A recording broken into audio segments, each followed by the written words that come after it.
Now let's turn to the US presidential race because it's about 9 days to go. Donald Trump and Kamala Harris are fighting to the finish line, the focus clearly on battleground states.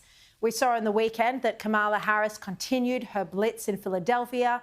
Donald Trump put on a splashy rally at Madison Square Garden in New York. And let's bring in now for more analysis, Sky News contributor Kosha Gada. Kosha, now this was an interesting choice to have a rally in New York, and it certainly grabbed headlines. What were the takeouts for you, and what's the strategy behind this decision?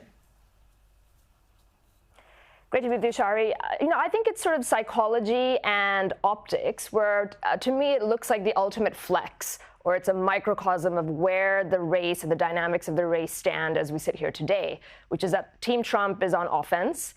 The other side seems to be on defense, trying to go and defend voter blocks that are typically very advantageous to Democrats, such as blacks and Hispanics and minorities and women, versus here going into deep blue New York and just showing that offensive move. I think it's also about the lineup, and it shows the realignment that has happened. It's quite stunning in this campaign with RFK Jr., Tulsi Gabbard, Dr. Phil, who's this daytime talk show host, all sorts of people coming out.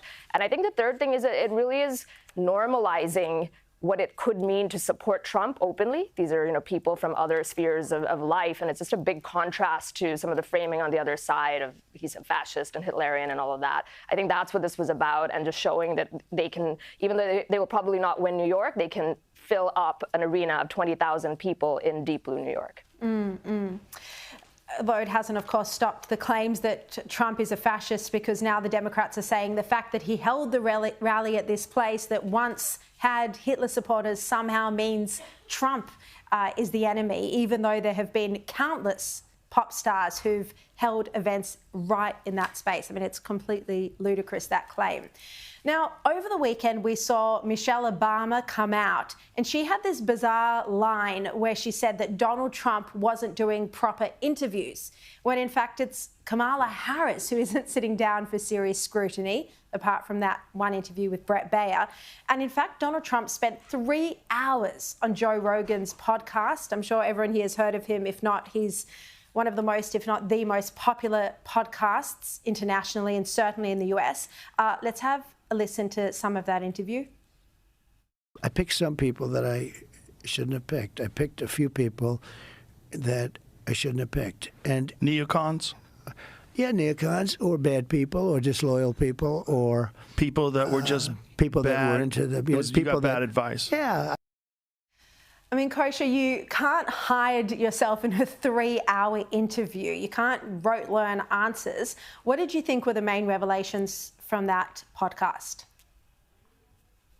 It's interesting because Trump is probably the most famous human being on planet Earth by this point. And before he entered politics, he was already a very well-known developer and media personality in the US. So the thing about the podcast format is it allows, how do you take somebody like that is so well-known and everybody has an opinion about him, good, bad, or ugly, and reveal a new layer or a new dimension?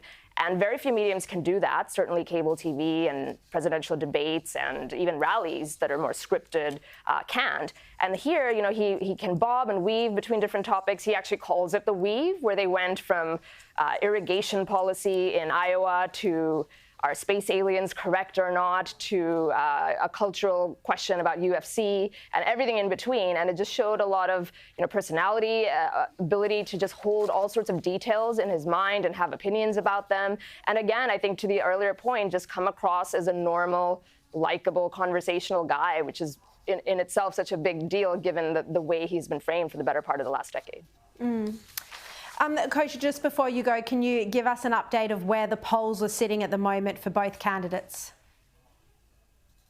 Still razor tight. There's a little bit of movement, a couple actually that were favorable to Kamala, but overall they're in the margin of error, or Trump is up in all of them. I think at this point, along with polls, you've got to look at the whole picture. Betting markets seem to be heavily favoring Trump. Battleground state polls and early voting seem to be the momentum is with him. But 9 days is a week in politics, and I think the bottom line is anything can still happen.